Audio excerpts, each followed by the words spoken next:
Based in London, we are a dynamic award-winning firm specializing in a range of legal services, including family law, matrimonial law, immigration, dispute resolution, Ghanaian customary and family law. At BWF, our solicitors are pleased to offer high-quality legal representation at competitive rates.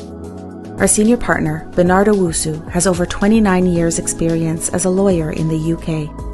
BWF solicitors provide independent and practical legal assistance for all kinds of family matters, such as childcare, contested and uncontested divorce, and injunctions for domestic violence. Our childcare and family team appreciate the issues facing you in this difficult time, which is why we offer confidential advice delivered in a sensitive manner. Our senior partner is an accredited member of the Law Society Family Law Accreditation Panel, which guarantees expert representation in all family and matrimonial cases. Are you seeking advice on immigration-related matters? At BWF Solicitors, our immigration team are experts in dealing with everything from general immigration to complex immigration work permits, arranging student visas, as well as entry clearance visas, family visas, and appeals. Our senior partner is an accredited member of the Law Society Immigration Accreditation Panel, which guarantees expert representation. Our office is open from 9:30 a.m. to 6 p.m. Monday to Friday, and on Saturdays by appointment only from 10 a.m. to 4 p.m. We are located at 4th floor Anna House, 214 to 218 Tottenham High Road, London, N15 4NP, just a short walk from Seven Sisters Underground. Our senior partner, Bernardo Wusu, is also a qualified barrister and a member of the Ghana Bar Association. He has acted as an expert in court cases involving aspects of Ghanaian law. He has also advised local authorities, the official solicitor's office, and other solicitors on the intricacies of Ghanaian law, and is a regular contributor on the radio and TV on matters concerning Ghanaian law.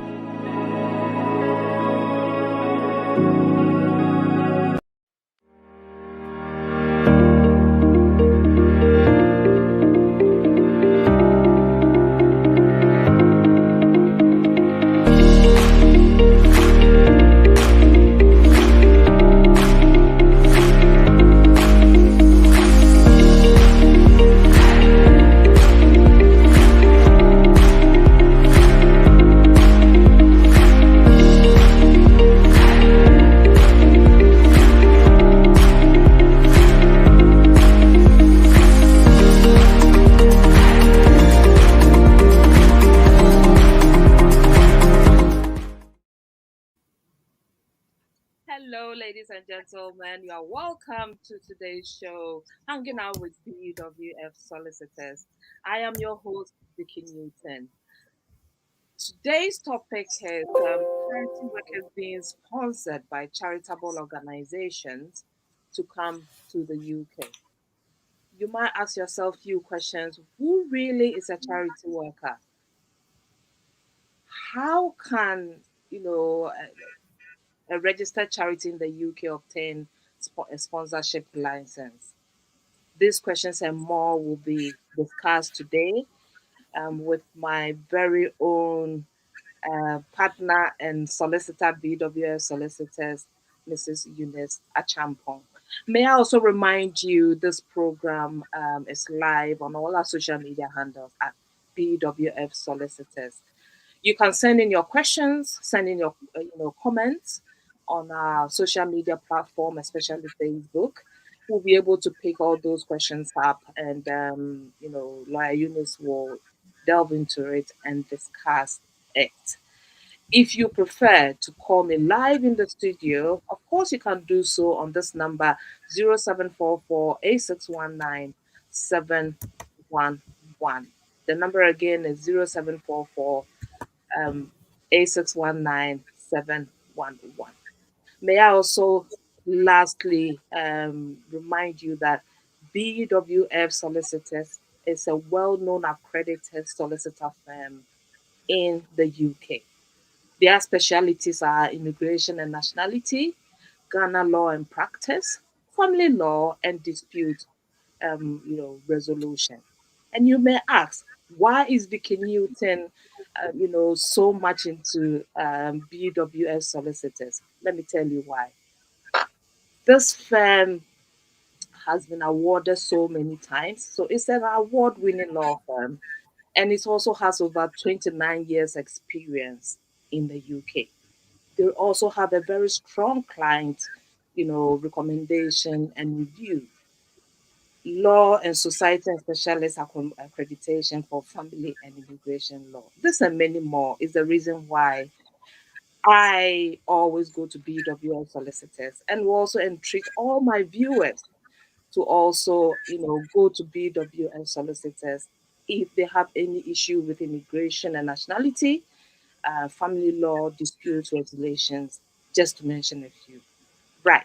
So without wasting my time, I'll quickly introduce Mrs. Eunice Achampong. Hello, Eunice. Hello, Vicky. How are you? I'm good. I'm good. And you? I'm doing well by God's grace. It's That was good a to see very you with lengthy introduction, isn't it? Oh, it's good. It's perfect. I loved it. Yeah, yeah, yeah. Because people keep telling me, Vicky, why BWF? You're making so much noise about BWF solicitors. I said, I know my reason. Of course. Of Without course. BWF solicitors, I will not be sitting here presenting this program to you. I would have been back home in Africa. Oh, thank God that we are always able to help our people. It's always Exactly, great to have the feedback exactly, and the testimonies. Yeah. exactly, exactly. Right, right, right. How's your week been, and any, update before we go into today's topic? Thank you very much, Vicky. I can see you're very Oh, should I say yes, patriotic with your um exactly. poppy emblem.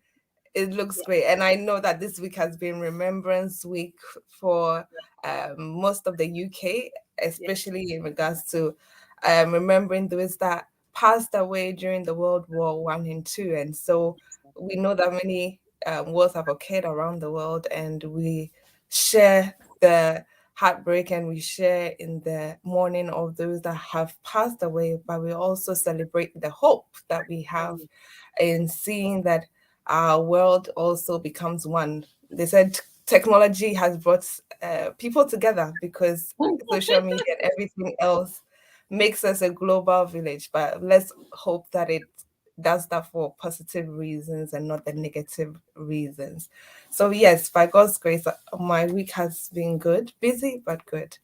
yeah, So, yes, in regards to updates as well, in regards to our updates, as we usually do, when we come to talking about immigration, of course, we have the fact that our EEA nationals who, for instance, are living in the UK and had made applications for their family members who are extended family members to join them in the UK, and they knew that, of course, the Home Office would say that by the 30th of June, 2021, they would not issue out any of these permits. But we thank God that they have now retracted what they said and are willing to issue extended family members who have already applied for EA family permits and EUSS family permits. So under our EU settlement scheme, which we all know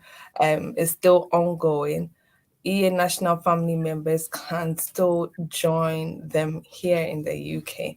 And we know that under Appendix EU, that means that they have to be close family members. So they have to be either a spouse, a child, a parent, or a grandchild who they formed a relationship with before 31st December 2020. So, of course, if they're a close family member, they can still make those applications to join them. The only downfall was the fact that their extended family members could not apply under the EU settlement scheme.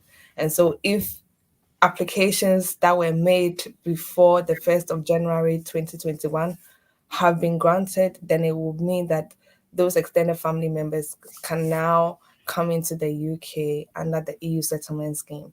And then, of course, if you had an appeal matter and the appeal has been allowed and the Home Office have not made any request for permission to appeal, then of course they will have to implement those decisions and they would grant them those EUSS family permits.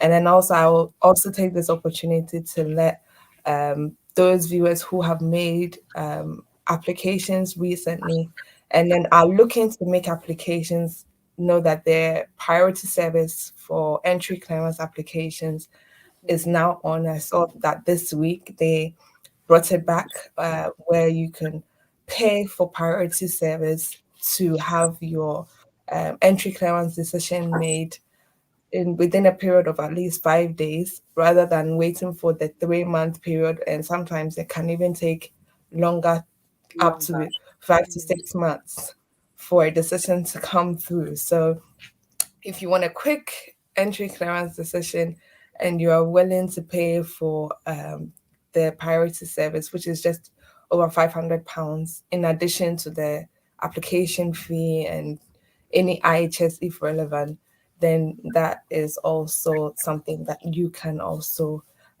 pay and then have that done as soon as possible.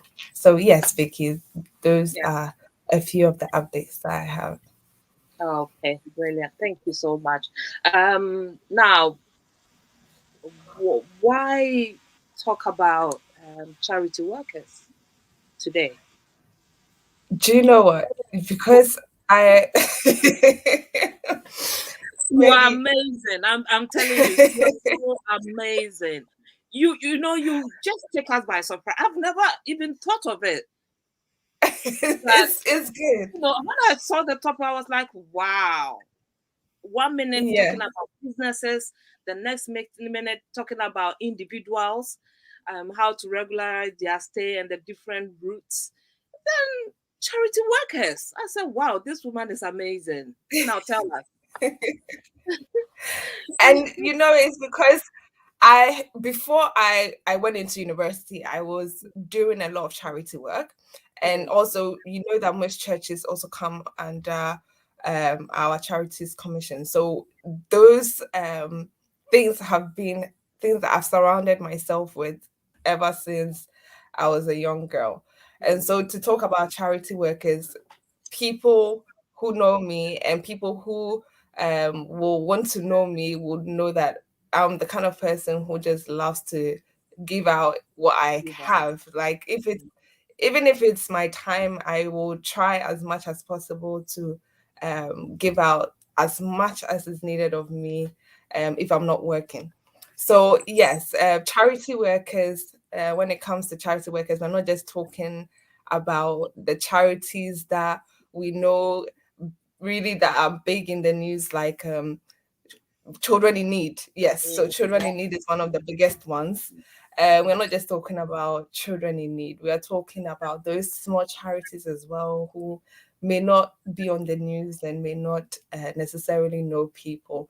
So all these small charities as well that may need people to obviously help in building their charity and of also obviously pursuing what it says that they want to pursue in terms of their purpose, then of course I would give 100% of my all to helping them get to that target.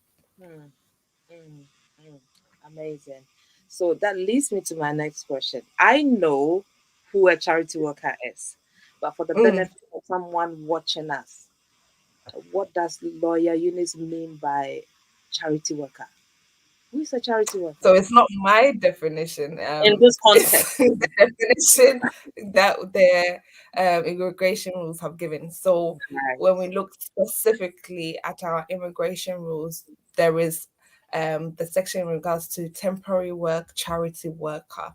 And so when you look directly at who a charity worker is for immigration purposes, Mm, it has to be somebody who is coming to the UK to right. do unpaid work. So the Unpaid work. work is not going to have a salary attached to it.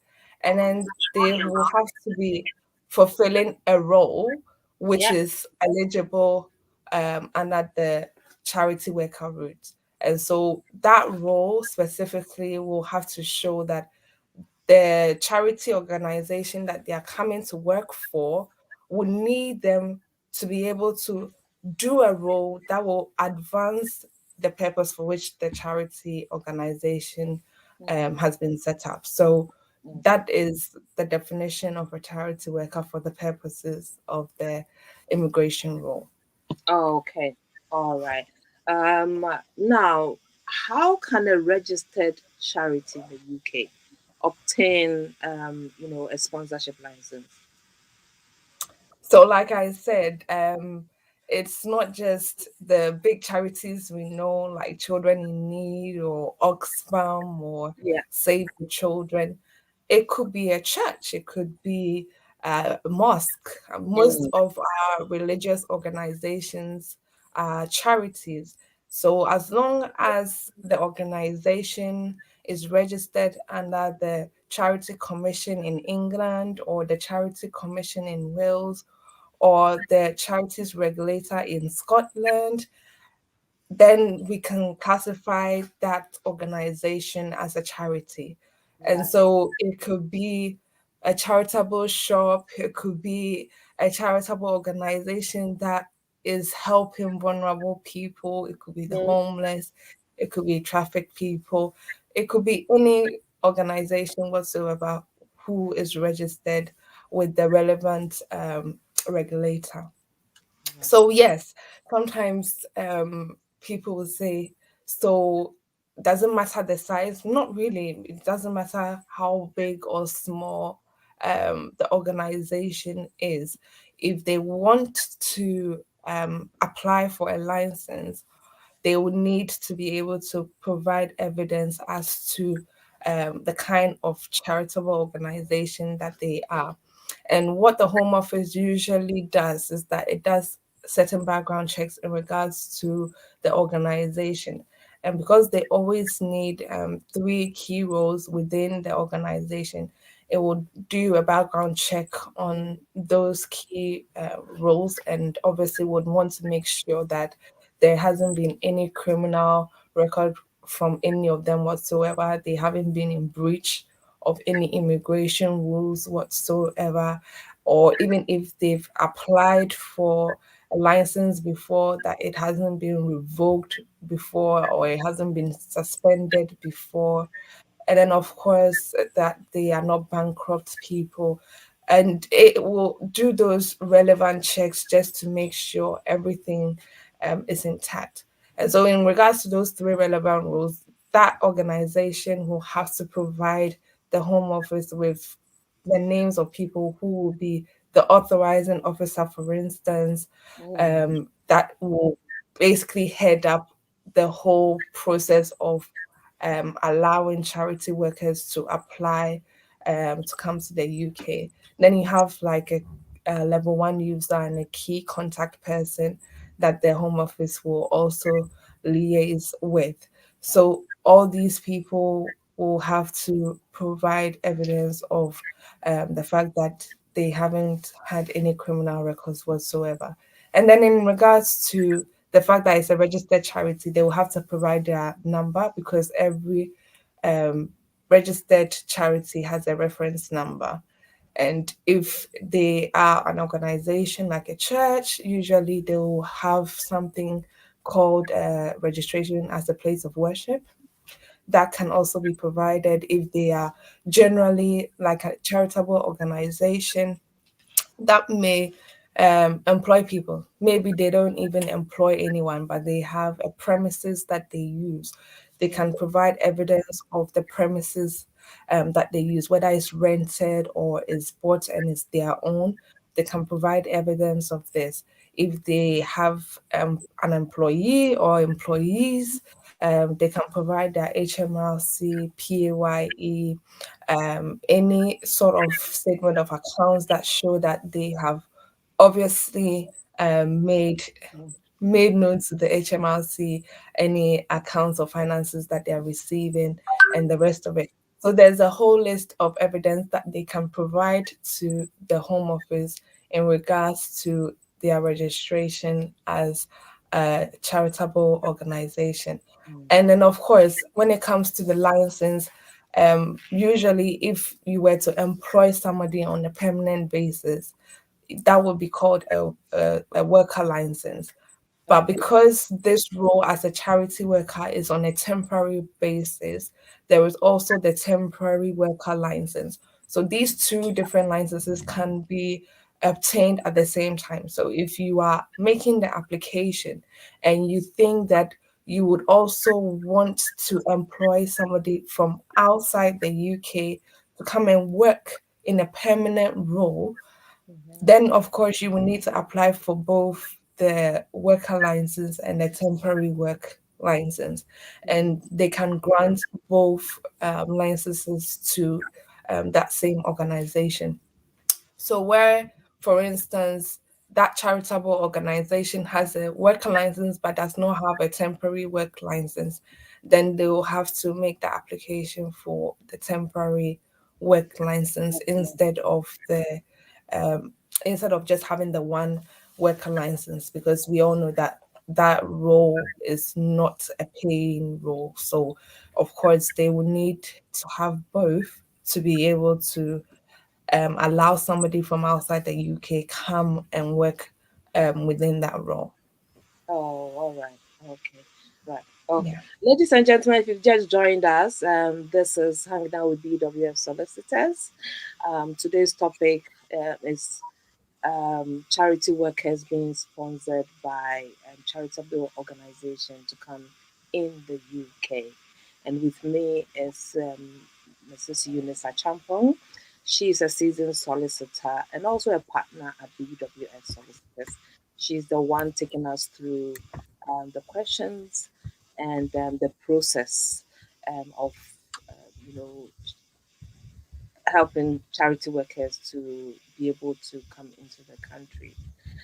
If you want to contribute to this program, you can do so on all our social media handles at BWF Solicitors. I would like to hear from you. Send in your questions, and I also would like to appeal to you to share this program. You know, last week I had few people telling me that when they shared to their contacts, the feedback was amazing. And I know that when you share to all your friends, colleagues, and loved ones, this might, probably help someone who is planning to put in such an application. So with that, they know there's, a law firm that can help them with such applications. So please share. If you want to call me live in the studio, you can do so on 0744, pardon me, 8619711. The number again is 0744 8619711. I would love to hear from you. And I'm your host, Vicky Newton. Now, going back to Lawyer Eunice. Lawyer Eunice, what is the fees to put in such an application? So usually, if you're making an application as a charity worker, the fee is about £244 for each applicant. Um, but as I said, because it's a temporary work role, if, for instance, a person was coming for less than a year, there will be no need for them to pay what we call the immigration help charge, Okay. because they're coming for less than a year. Of course, if they were coming for a year, because that's the maximum time that they can give a person on the charity worker route, then of course they will have to pay that immigration health surcharge fee. So yes, it's not a huge amount, it's a small amount. Okay. Oh, sorry. Yeah, Do for you some need to reason, get I some don't know water? why. Yes, please. That would be nice. So if you can please take over for just about a few seconds, that would be great. We can go on a break. That's fine. All right. Thanks. Ladies and gentlemen, please stay there. We'll be right back. Don't go anywhere. Based in London, we are a dynamic award-winning firm specializing in a range of legal services, including family law, matrimonial law, immigration, dispute resolution, Ghanaian customary and family law. At BWF, our solicitors are pleased to offer high-quality legal representation at competitive rates. Our senior partner, Bernardo Wusu, has over 29 years' experience as a lawyer in the UK. BWF solicitors provide independent and practical legal assistance for all kinds of family matters, such as childcare, contested and uncontested divorce, and injunctions for domestic violence. Our childcare and family team appreciate the issues facing you in this difficult time, which is why we offer confidential advice delivered in a sensitive manner. Our senior partner is an accredited member of the Law Society Family Law Accreditation Panel, which guarantees expert representation in all family and matrimonial cases. Are you seeking advice on immigration-related matters? At BWF Solicitors, our immigration team are experts in dealing with everything from general immigration to complex immigration work permits, arranging student visas, as well as entry clearance visas, family visas, and appeals. Our senior partner is an accredited member of the Law Society Immigration Accreditation Panel, which guarantees expert representation.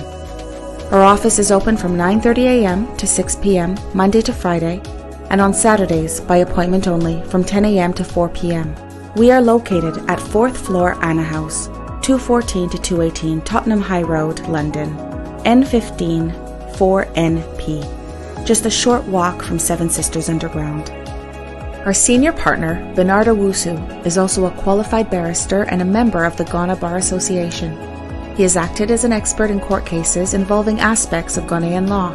He has also advised local authorities, the official solicitor's office, and other solicitors on the intricacies of Ghanaian law, and is a regular contributor on the radio and TV on matters concerning Ghanaian law.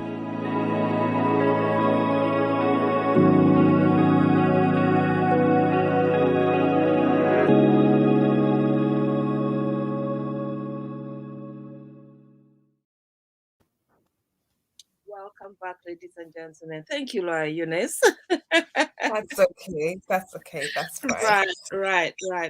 So, like I said, if you've just joined in, this is Hanging Out with BWF Solicitors, and today's topic is charity workers being sponsored by charitable organizations to come to the UK. Laura Eunice, where did we? We mentioned the application fees. Yes, right. Yes. So I just mentioned that the fees were about £244 per applicant. And then, of course, if the person was applying to stay less than a year, they wouldn't have to pay the immigration help surcharge. But if they were coming for a period of 12 months, which is a year, then they would have to also pay that immigration help surcharge in addition to the application fee. Yes. Okay. All right. Thank you. Laura, so right, you've mentioned that the duration is up to 1 year. So what if the charity worker wants to extend it? So usually if a charity worker comes to the UK and it is thinking about extending their leave, all they need to do is ask the charitable organization to provide them another certificate of sponsorship. So they can make the application from within the UK rather than leaving the UK to make that application. So if they were not going to have their charitable organization extend their leave or extend that 12-month period, then of course they would have to leave the UK. So as long as that charitable organization is able to give them a certificate of sponsorship so that they can continue in that role that they have been given, then of course it's fine. And let me just emphasize that the role cannot be a paid role. So yes, they are extending it, but it has to be for a role which is not a paid role and is not something like a admin job or not something which I would say is helping the business in terms of them replacing somebody who needs to be on a permanent role. So as long as that person is facilitating in some activity to help the organization and is not in a permanent role, they should be fine. Okay. So, Eunice, definitely there should be a limit to how long you can stay in the country as a charity worker. So, and also Mm. will the Home Office um, approve a charity organization extending the duration of stay of a charity worker? And like I said, to what Mm. extent? But it will get to a point, Mm. the Home Office will say it's enough. Is there any guidelines as to the maximum period after the 1 year? Okay, so if you look specifically at their guidance, because there is the law, which is under our immigration rule, and Mm, then there's the policy guidance. So this right. is what guides the Home Office caseworkers in making their decisions. And so specifically, when you talk about the duration of a charity worker's leave, um, under the immigration rules, of course, they have to grant a period of at least whatever period is stated on the certificate of sponsorship. So, if, for instance, the charity organization says, we want this person to come for a period of 1 month, they would give that person 1 month and then 14 days before and then 14 days after. Yeah. That is the standard they will give to that person. Okay. If the charity says, oh, we would like this person to come for a period of 12 months, that is the maximum they will give them. They will Mhm. give them 12 months. If, for instance, this charity worker comes and then the charitable organization says that, well, we know that you have really helped us in this role, and we want you to have that extension because we are looking to obviously then complete whatever task that we gave to you by Mhm. this time. Then, of course, the organization can give them another certificate of sponsorship to say, well, this charity worker came for this period, but we would like to extend it for so and so reasons. And obviously, the Home Office will make sure that it is an eligible role, because you cannot give a role which is meant to be a permanent role to somebody who Exactly. is a Exactly. charity worker. So they will have this in mind. And so that's why we have the three key people, because they are the ones managing and making sure that the workers who they employ in their organizations are given the right information back Mm, to the Home Office. And mm, so, yes, if they have any reason to keep this charity worker on, they may do so, and they can, of course, grant this person a certificate of sponsorship, which they will use in terms of making a further extension leave application in the UK. So it is not, as I said, a must that they must leave the UK. If, for instance, they already left the UK because there was no furtherance in them having leave to remain, then the Home Office will say, do you know what? Because you left the UK, there has to be a 12-month period by which you would have stayed in your country of origin before you can then make another application to re-enter the UK as a charity worker. But if your organization is fine with giving you that further extension, mm. before the 12-month expires, you can make the application to extend your leave in the UK. Okay. All right. Yeah. Great. Yes, the questions are coming in. That's amazing. I've got this question from Pastor Luke. It's a lengthy one, but yeah. Good afternoon, Eunice and Vicky. I really love your program. Keep up the good work. Thank you. Pastor Luke is saying, as a church, we are interested in bringing over charity workers. The church is a medium sized church, and during the summer, we hold youth and children camps. We need people to support the children and youth during the camp meetings. How can we apply for a sponsorship license?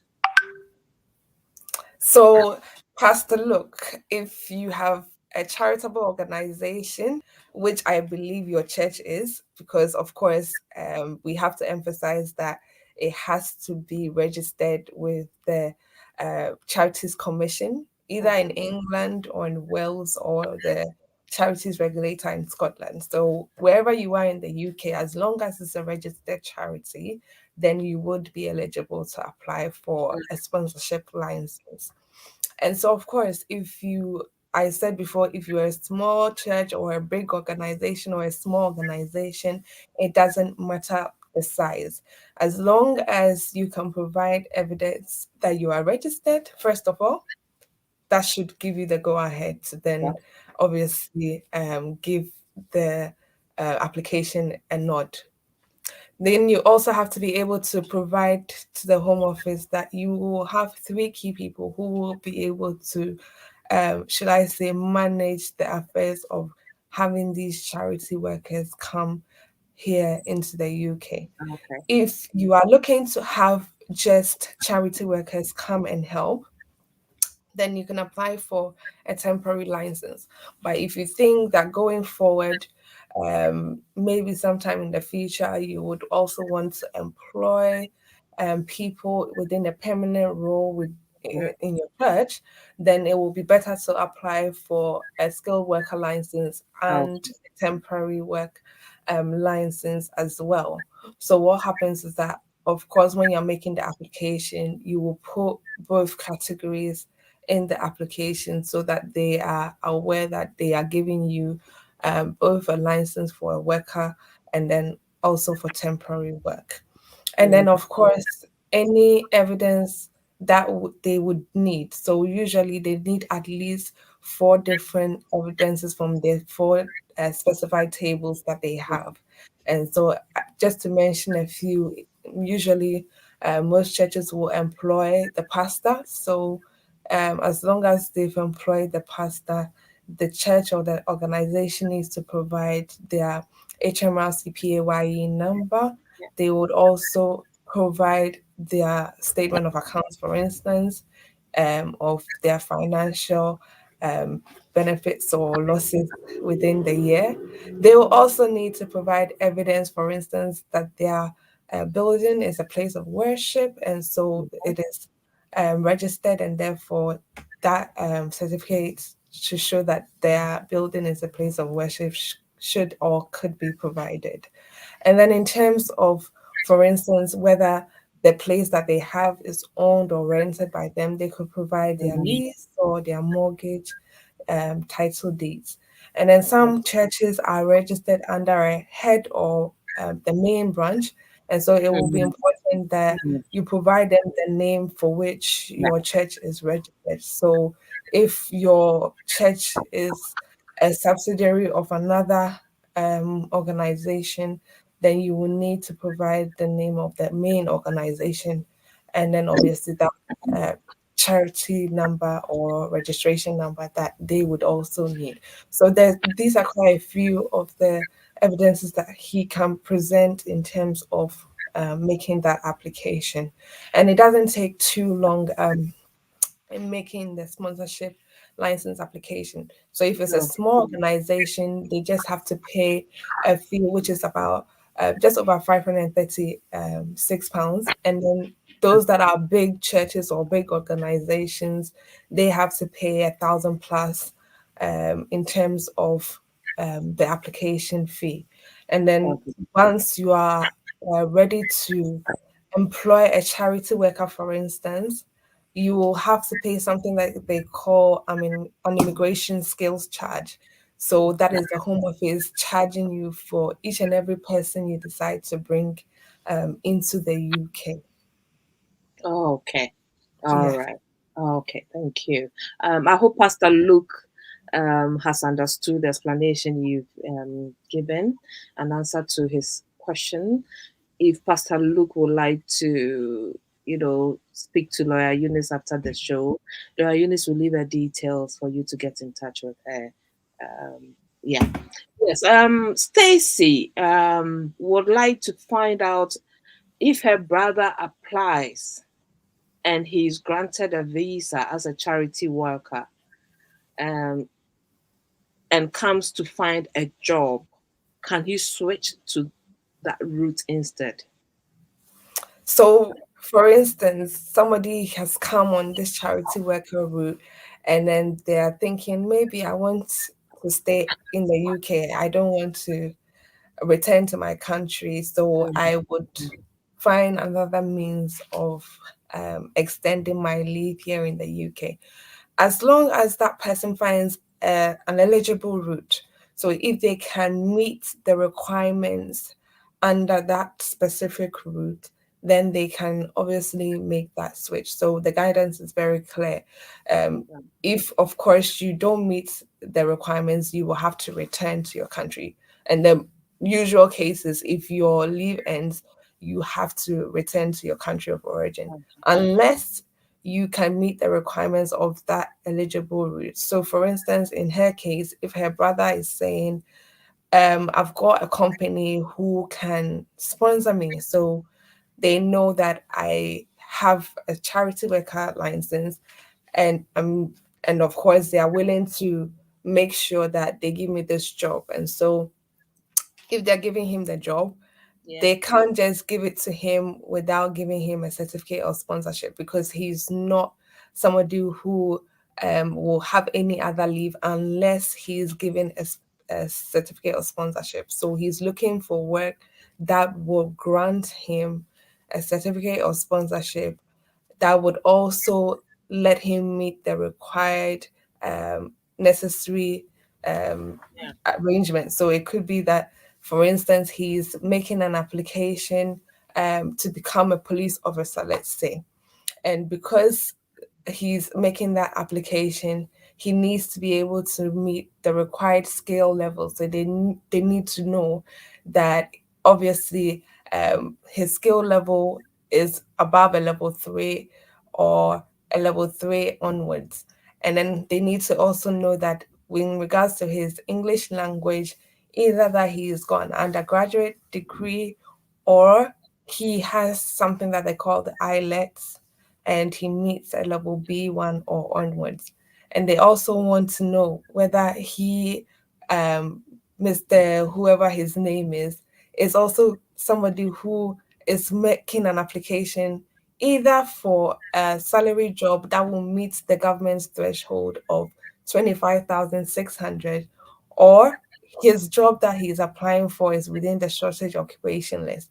If yeah, it's not within the shortage occupation list, or it's not a science job or a technology job or engineering or a maths job, usually those roles, they have should I say, a much lower salary rate for them, and they want to make sure that those people come into the UK. Having a job as a police officer is not necessarily a shortage occupation job. And so if he was to make that application, he needs 70 points. 70 points will come from three main areas. Um, let's say that for the mandatory bits, which is the skilled level, he will definitely need the 20 points to say that he meets the required skill level. He will need another 20 points to say that he's got an eligible job. So, yes, the police force is also an mm, eligible job under the skilled worker route. And then he will need another 10 points for the English language. The other 20 points come from whether it's a shortage occupation job or it's a science or technology or engineering or maths industry job, no, okay, or he's a PhD student and so he's going to do something within that PhD route. okay, If not, his salary is the main thing. His salary has to be what the government guidelines states as 25,600. yeah, So if he gets that 70 points, then he can make the application within the UK. And then, of course, once he's granted the certificate of sponsorship and everything else, should fall into place. I'm not saying that it's guaranteed that mm, he will be given the visa, but he can have a go at making the application once he's given that certificate of sponsorship. So if he's eligible, he can definitely make the application. There's no one stopping him, and of course, he will have to show that he meets those requirements to be able to make the application. mm, mm. But Lawyer Yulis, can one bring a partner along? Yes. So Oh, one okay. good thing about this route is the fact that you can bring your dependents with you. Okay. It's not usual for most short-term or temporary work routes, but with this route, of course, if you are making the application and you want your partner or your child or children to come with you, you can make the application with them, including the required fees and, of course, maintenance. So if you are coming and you are coming for, let's say, a 1 month period, they Yeah. want to be able to know that you have some funds in your account. And usually they are looking at about £1,270 for Okay. that month. And so you should be able to have that available. If you're coming with your partner and your child or children, they will also have to meet certain maintenance requirements in addition to the 1,270 that you should have as well. And so yes, for the duration that you have, they would also give the same to your partner and your child or children when you're coming. Okay. All right. Great. Yes, I think that is all. If you like to round up, because I've just checked, I think I don't have any further questions for you. Somebody on Facebook called Fidaros Oh, Musa. okay. Right. Fidas. I'm sorry if I didn't pronounce your name correctly. He said, let me read from the very beginning. Oh, yeah, yeah. He said, do you Yeah. grant them working permits as well? Yes. So, in terms of the work permit, as I answered the second person who asked, in terms of the work permit, you have to meet the requirements. So, if, for instance, you are making the application for a worker permit and you are thinking Yeah. to yourself, I'm on this charity route, and unfortunately, on this charity route, I can't be given a permanent role. I can't be given a salary. So therefore, I want to switch to a worker role. If the organization is willing to give you work on a Right. It has permanent to be basis, in that organization. it can be any organization. Right. It doesn't have to be that same All right. charitable organization. It Okay. can be any organization. Okay. So if, for instance, like in the view of the second person who asked whether they can switch to a worker route, yes, as long as you meet the requirements. If you are able to meet the requirements and the organization which offers you a job or who is willing to offer you a job says to you, we will grant you a certificate of sponsorship because you meet certain eligibility requirements, and therefore we want to give you a certificate of sponsorship, then of course you can switch from that charity worker route to a worker route as long as you meet the requirements under the skilled worker route. And then it says, how can someone in Ghana apply for the charity worker route? So as long as an organization here in the UK says that we need somebody, they would usually advertise it. So it could either be on their website or they may have links outside of the UK. And if they do, they will ask for those organizations who are outside of the UK to um, give them or to recommend certain people to them. And usually that is how people get to know that there is Yeah. something called a charity worker route. And most organizations will advertise it on their website. And that's how I know most people are able to even apply under this route. So if they go on different websites, they will find out that this role is also an eligible role that people would usually make applications under. And then she says, which days and times is the program available, please? So, yes, we've changed the time of the program. So, we currently start our program, which is hanging out with BWF solicitors from 1 p.m. every Saturday. So we have hanging out with BWS solicitors from 1 p.m. every Saturday. And then, as a BWF solicitor and advocate and everything, we also have our own program at 4 p.m. every Saturday. Mm, So we have our BWF, the community and the law, which starts at 4 p.m. every Saturday. Thank you so much. mm, mm. Okay. So, Eunice, if you are done with um, the questions from your end, you could quickly probably round Yes, up I'll round it and up. leave your contact details. Thank you so much. So, yes, we were talking about charity workers being able to apply from outside the UK. And obviously, we touched on the fact that if you come and you are given further certificate of sponsorship from the organization because they want you to continue in your role as a charity worker, you can apply for an extension whilst in the UK. Of course, this is not the only area of law that we deal with. If you have any further questions in regards to this area or any other area that you believe you would need legal assistance, then of Yeah. course do not hesitate to contact us. We are situated in London, and our office address is the fourth floor of Anna House. So the fourth floor of Anna House, 214 to 218 Tottenham High Road, and it's London. Our postcode is N154NP. So it's N154NP. Our offices are open from Monday to Friday, 9:30 a.m. to 6 p.m. So 9:30 a.m. to 6 p.m. And our main office line is 0208 493 7340.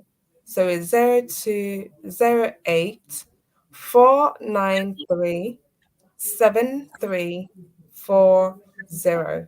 And my number out of office hours is 075 3581 3910. So 075 3581 3910. Thank you so much, Vicky. Yes. So on that note, we come to the end of the program. I would like to also inform you every Saturday from 4 p.m. BWF solicitors have another program, the community and the law, and discussing also different topics. Today's topic is UK leave to remain, switching from 10-year route to a 5-year route. It's at 4 o'clock today on BWF Solicitors Facebook page. And the topic is UK leave to remain, that is switching from 10-year route to a 5-year route. This is a very popular topic. So tune in, and Solicitor Charles Asma, representing BWF solicitors, will be the one answering your questions and taking you through the process and what the requirements are, everything about this topic. And your host is Mr. Frimpong. So please do stay tuned. 4 p.m. The community and the law on BWF solicitors Facebook page. On that note, we would like to say thank you, thank you, thank you so much for staying with us through this program. We very much appreciate your time. Those who shared to all their contact and social media platform.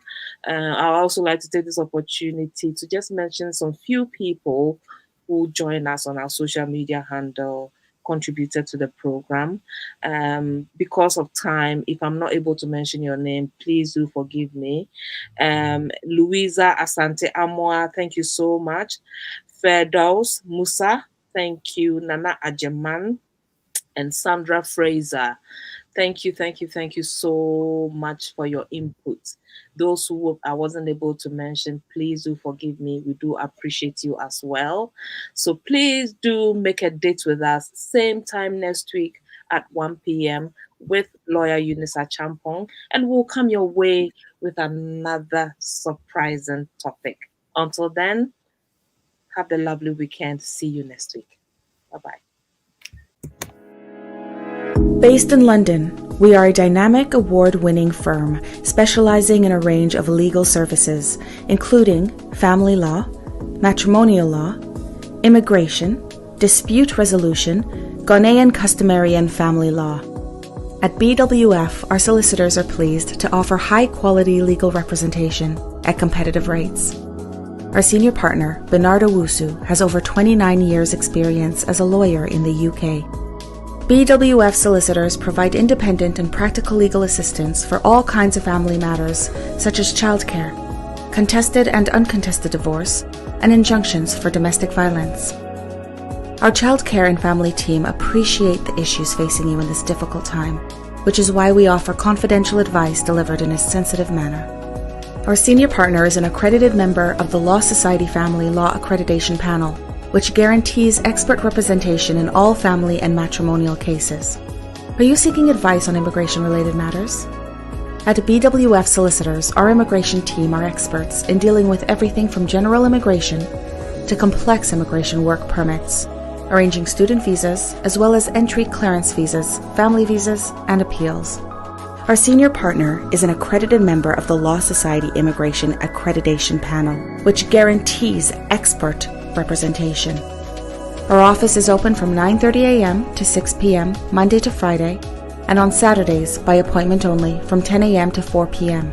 We are located at 4th floor Anna House, 214 to 218 Tottenham High Road, London, N15 4NP, just a short walk from Seven Sisters Underground. Our senior partner, Bernard Owusu, is also a qualified barrister and a member of the Ghana Bar Association.